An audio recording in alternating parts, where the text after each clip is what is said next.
Welcome into another edition of the Dana Duckworth Show. Maggie Hetzel alongside head coach Dana Duckworth. And coach, this is an exciting week, a 197.55, your highest score since 2016. That was against Georgia to Missouri's 196.85. And on every event, your ladies looked incredibly consistent. And I know you've talked about those 3 C's all season long. Yes, competent, consistent, and I think that when you talk about that it was the power of pink, it was powerful. Like the whole arena from the very beginning of how we basically celebrated the survivors into how we started on our first event with great landings, with great passion and a lot of confidence of the ladies. And so this is a great team to watch. They're a lot of fun and we're continuing to blossom. And a lot of the special cards of who each person fights for before the meet, that was incredible to see, and we'll cover that a little bit later during the show. First, we want to jump straight into the vault highlights. A 49.375, a season high on vault. And I know you said that's somewhere where you wanted to see some consistency. Yes, so Lexi Graber, who anchors this vault right here, this is a beautiful 10-0 start value vault. You can see in her face how excited she was. She has been inconsistent with her landings this season, and so I know that this was a really big win for her. I just love the expression. It was a nice vault. Height, amplitude, distance was very strong. I think that this was a big step for us, getting Makari Doggett out there for the first time. You can see there she's a little off center, but again, it was a 10-0 start value vault, which helped to the depth of what our scoring potential was. But this vault right here, this is Ella Burt. Oh, no, that was Makari. Sorry, one more time. You can see that she was a little short on her angle, and of course, here I am, and that's where her deduction was. And we didn't show Ella Burgess, but Ella Burgess was a freshman that led us off on vault, and our goal was to stick. And she landed that vault, and she nailed it like a dart into a dartboard, and the crowd went crazy, the girls went crazy, and it allowed us to build the momentum from the very beginning. Well, Lexi matched her career high in the all-around. Makari, she had her all-around debut, a 39.5 for Makari, but we'll jump straight into bars, another season high, a 49.45 on bars. Lexi and Jency not in the highlights. They had matching 9.9s. Those first, we're going to look at Shay Mahoney. Oh, it's so fun to watch Shay. Watch the execution of her handstands. That bail to handstand is so consistent and so pretty. Shay is always working on her handstands and on her perfection. Right here, she does a Yurchenko. She does a Tkachev, a single bar release move, but I want you to see the exclamation point on this routine. Look at the full in off the bar. I mean, that is a gorgeous landing. Great height, 9.925, so well deserved. Right here, another angle. Look how high she is off the bars. So exciting to see her just celebrate that. And Makari Doggett, a 9.925 as well, and her and Shay shared honors as uneven bars champions. They sure did, and again, so proud of Makari being able to anchor in this position. She does a very difficult combination right there. She also does a Tkachev the opposite direction into an immediate pack salto, does a nice low bar half pirouette, but this was a big step for Makari. She not only did a beautiful dismount, but boom, that was a legit stuck dismount. That was something we've been working on for her, and she really nailed it. You can see that her feet were glued to the mat, and she really celebrated that because those were the small steps we were trying to take. And so when you look at vault and you look at bars, we improved not only in being able to have more athletes out there competing, but they were consistent and they executed very well. So we accomplished our goals on those first 2 events. Well, you had those 2 season highs on vault and bars to open up the meet. Next, we're going to talk about beam and floor, one of 2 of which were also a season high when we come back.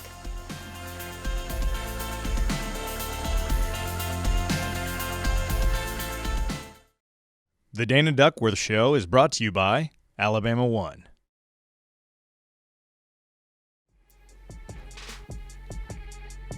Welcome back into the Dana Duckworth Show presented by Alabama One. Coach, we'll jump straight into beam, and I know you were pretty pleased with your ladies on this event.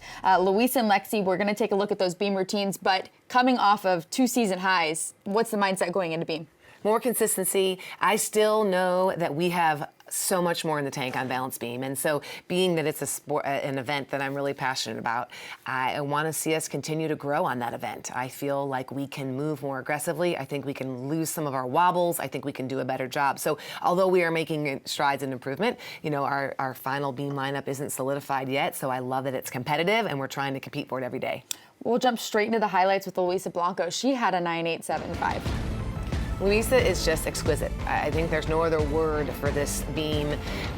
routine and the way she works beam. First of all, look at the toe point, look at the beauty in her fingers. Every single detail is executed beautifully. Right here, the girls were laughing yesterday. They're like, we could watch you do your front aerial every day, all day. You need a meme for her front aerial, it's so pretty. Right here, she does a back handspring layout. Again, look at how she finishes. She makes it look so light and makes it look so easy. Right here is a 4/10 leap pass. It's a switch leap to a switch half. It's a C-level skill plus an E-level skill. She gets combination bonus, and it's a very challenging leap pass, which she makes look easy. Right here was the only wobble in her entire routine, and we're actually turning that into a standard full turn instead of a leg up full turn. Right there is a nice dismount, has that small deduction in her landing. So you can see the full turn and the dismount are the two places that she can gain that 9.95, even potential of a 10.0. She's that beautiful on beam. And then we'll jump to Lexi to continue her great night at 9.925. Yes, and it's wonderful to see Lexi really handle that anchor position. No matter what happens before her, she stays really focused in her Lexi bubble in the moment. Right here is one of the most difficult series in college gymnastics, in my opinion, a 2-foot back handspring layout. And it is just really a challenging skill. She didn't get the connection to the beat jump, but then she goes into this leap pass with a switch leap straddle full 3/4. That is a 3/10 leap pass. She has the cat leap into the Liukin, which I thought she did a better job this week on. And then she did a beautiful gainer full dismount. You see that amplitude. She really deserved a nice 9.925. I thought she did a nice job. And it's fun to see the ladies be successful. A 49.25 again on beam. Then we're going to jump to floor. It was a season high of 49.475. There was so much energy in the arena as well because it was power pink. You talk about the pink leotards, and the ladies were excited to end it on floor. Well, there's nothing like competing on floor in Coleman Coliseum. First of all, our student section's right there, and they're really getting into the routine. I feel like our crowd is starting to become more interactive. Several of our routines have sections where we say B-A-M-A, roll tide roll, and you can hear the crowd starting to learn when they're gonna chime in on that. I love watching our ladies on the sideline dance with the athlete, and so our biggest, advantage we had this week, and I think room for where we improved, were the controlled landings. So right here, you see Shallon Olsen. I love that she is really learning to sell this routine. When she first came to us, dance was not something that was really important in elite, and so we've made it a little more important in college. Thought this was one of the best double doubles. So it's a double twisting, double salto. She does a great job right here. She just twists really, really fast. You can see the crowd realizes what a difficult skill that is. She has a leap pass with 3 leaps in it, a switch leap into a terre half, a split full. Again, she's learning how to control the finish of that. Right here, so proud of her. She did a double back and she lunged. Boom, that was a big step for her. A lot of times she likes to stick and take that hop, and that's why she got the 9.9. The only deduction was in the round off into the double-double. Career high for Shallon with that 9.9. Yes, again, her chest was tall. She landed very nice and really took ownership of that routine. And Maddie Desch, floor champion, 9.925 and a season high. Well, I thought Maddie Desch's double saltos were amazing. Her double pike and double tuck were just very well controlled, great height and amplitude. She was very smart. I'll show you in a second what she did here. Look at that, complete controlled landing. Love how she celebrates. Look at her teammates on the side. Now this is a pass where she normally adds a front tuck at the end. She was a little off center, but it's not about what you do, it's about how you cover. 1.5, she saw she was a little right, she stayed in bounds. I was like, smart, Maddie, that was really, really smart. I love how this pass continues from the dance, and she does the leap pass, which she did a great job on. But again, this was one of the highlights here. She does a beautiful double tuck, great form in the air. Sells both the finishes and ends with a 9.925. A beautiful routine. Love seeing her smile and have fun. Another big score was Lexi's 9.9. She's not in the highlight, but we will finish off looking at that beautiful pass from Maddie Desch. So after the entire meet of 197.55, that season high, what'd you tell your ladies after that meet? We took a step in the right direction. We had some very specific goals when it came to stuck landings and 9.9 floor routines, and so they were able to accomplish that goal. And this is a team that's really on fire. I think that we have more room for improvement. They know it. They're not afraid of the grind. They're willing to put in the extra time and energy. But what I really love is that they're doing the things outside of the gym that are going to continue to keep them healthy and to keep them moving in the right direction. Well, now that we've covered the Power Pink meet, we've got a special guest, Dana's Tip of the Week, and we're talking the next meet. Plenty left. Stay with us.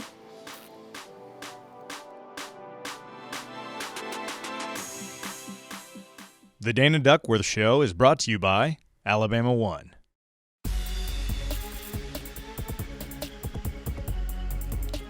Welcome back into the Dana Duckworth Show presented by Alabama One. We've got Dana Duckworth's tip of the week. Coach, this week we're talking about rankings, what goes into rankings, and how important wins and losses are and scores are for the RQS. Yes, I know that to many fans it can be a little confusing, so we're going to do our very best job at trying to simplify this as much as possible. So in the beginning of the season, you basically are going to have your first 8 meets, and all of the rankings are only determined by the average meet score.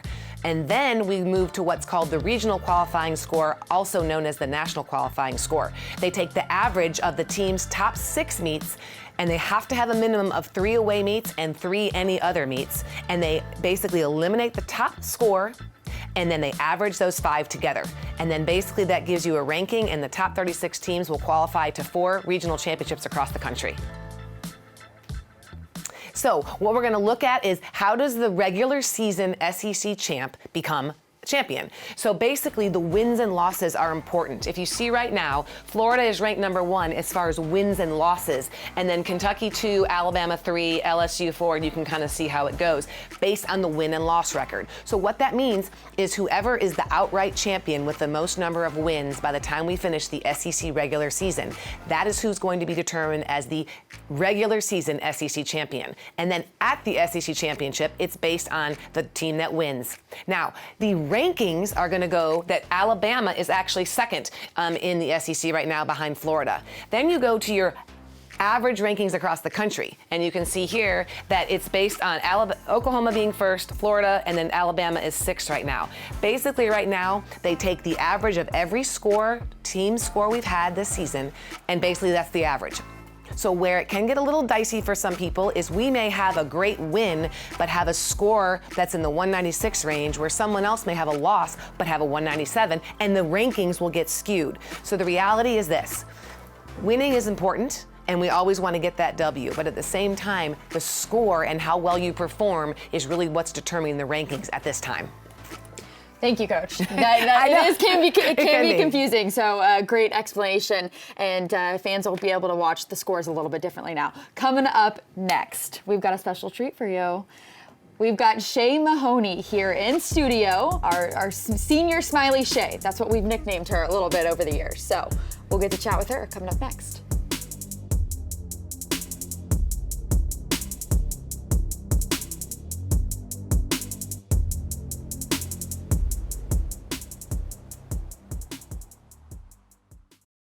The Dana Duckworth Show is brought to you by Alabama One.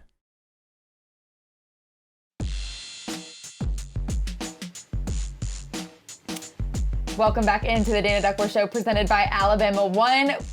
We've added a special guest to the desk, Shay Mahoney, senior Shay Mahoney. You've been nicknamed Smiley Shay. Joyful. Now you're senior Smiley Shay, joyful. Where did that nickname come from over your career at Alabama? You know, I think throughout my career at Alabama, everybody just started calling me Smiley Shay. I love to smile. I love to smile with my heart. And I think it's just super important to be sharing a smile because you never know who would need one. So I think that's just been so much so a part of my personality that it's just kind of stuck. As a senior, you've been looked at as one of the leaders on the team, and you see Shay and you know where everybody else has surrounded you. So what has the career been like for you at Alabama? Where have you seen growth? I have seen so much growth in myself over the past 4 years, but I would say mainly over the last 2 years, especially becoming an upperclassman and having that role. I love to lead the team and lead them to be the best versions of themselves. And I think throughout my career, when I realized that my career at Alabama wasn't just about gymnastics. It was truly about becoming the person that I was created to be and growing and sharing and leading in ways that were beyond the flips and the tricks that you see on Friday nights. And so I think my biggest form of growth has come in just discovering who I was created to be and honoring that every day. When you talk about wanting to lead and the personal relationships you've created here, how are you going to do that after gymnastics since you are a senior? It's crazy to think that there's only a couple months left here with my built-in best friends, and it'll be a change, and it'll definitely be a challenge. But I know the skills that I've learned here and the relationships that I've built here will help me just learn to be a friend outside of gymnastics as well. Well, we're going to jump to look at a couple of tweets from the Power of Pink meet. You had a bunch of fans very excited for this meet. First one, no one else fights alone, from us ourselves, Alabama Athletics, and everyone holding those signs up with the people who accompanied you when you were coming in for the starting lineups. Next one, thank you to our Bama family for coming out tonight to support Bama Gymnastics Breast Cancer Awareness. Roll Tide.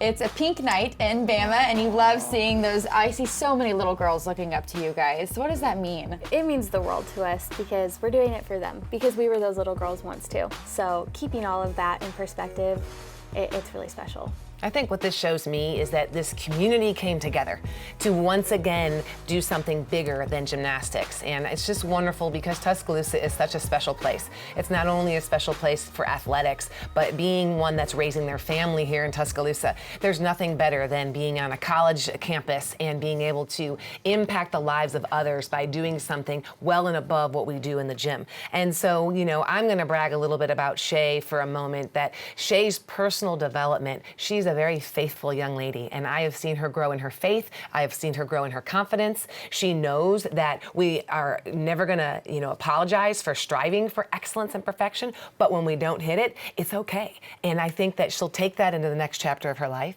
She is going to be successful in whatever she goes to do because she is passionate. She does lead from her heart, and I think that I just am proud to say that she symbolizes everything it means to be an Alabama gymnast. She has excelled in the classroom. She has excelled in the community. She hasn't even touched on the fact that she gives back. She volunteers at the Rise Center. She has volunteered with the DCH Cancer Treatment Center, and she will do anything that we ask her to do in any philanthropy. And so those character things, that's in her DNA. And so not just because you're on the show am I bragging about you, but I do believe that that's just who we try to become as Alabama gymnasts. And so to be on her path and epitomize what an Alabama gymnast is all about makes me very proud to be by her side and helping her become the best version of herself. Can't follow that one up, but everyone does brag on Shay. Coming up next, we are talking Arkansas in the next meet. Stay with us.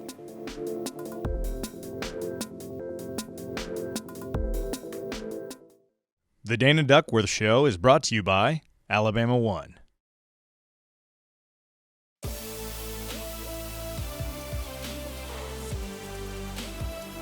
Empty Coleman Coliseum, which is normally completely filled on Friday nights and needs to be filled again this Friday night as Alabama takes on Arkansas. It is I Love the 80s, also alumni night.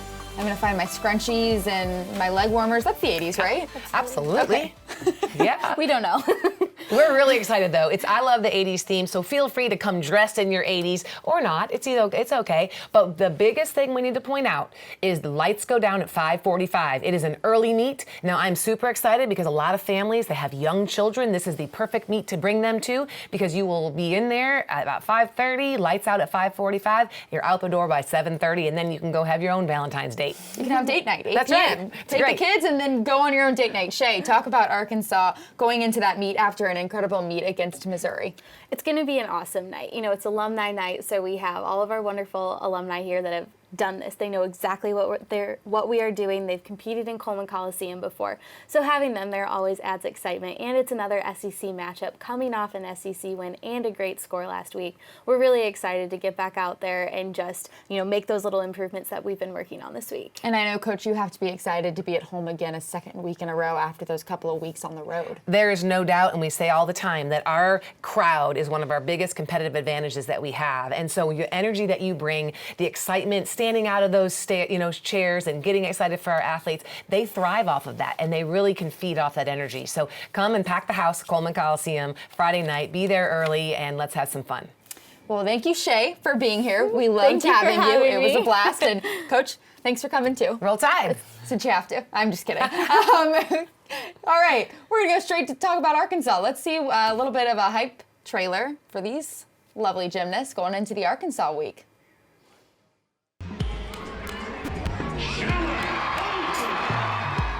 Super high full in dismount. there's a lot of momentum for the Crimson Tide coming into this meet. She does, obviously, 2 handsprings into a beautiful double pike. Very nicely done. That was a beautiful vault. She did a fantastic job controlling that landing.